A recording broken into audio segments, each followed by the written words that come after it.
Deuxième défaite d'affilée pour les étalons du Burkina Faso. Après celle au stade du 26 mars à Bamako au Mali contre les Lions de la Teranga du Sénégal, comptant pour la 5e et avant-dernière journée des éliminatoires de la Coupe d'Afrique des Nations, les poulains de Brahma Traoré ont une fois de plus coulé dans la cuvette du Bengo National Stadium de Lilongwe dans la capitale malawite. Le 11 national a montré que malgré la qualification déjà acquise pour le Maroc 2025, beaucoup de choses restent à faire. C'est vrai que les étalons pour les deux matchs étaient privés de bon nombre de cadres, comme entre autres Hervé Kofi, Bertrand Traoré, Dango Ouattara, Mohamed Konaté, bref. Mais la bonne dynamique prise lors des journées précédentes a rassuré plus d'un quant aux joueurs appelés pour combler ce vide.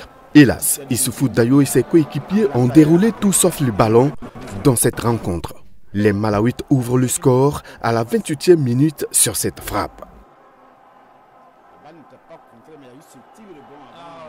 Les étalons vont courir, bien sûr, derrière l'égalisation jusqu'à la fin des 45 premières minutes. En seconde partie, c'est une équipe des étalons qu'on pense renverser la tendance.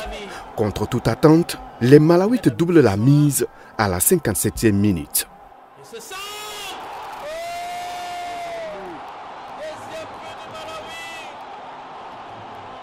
Quelques minutes plus tard, soit à la 72e, le Burkina est assommé complètement et carton plein pour les Flammes du Malawi qui enregistrent du coup leur première victoire et avec les étalons.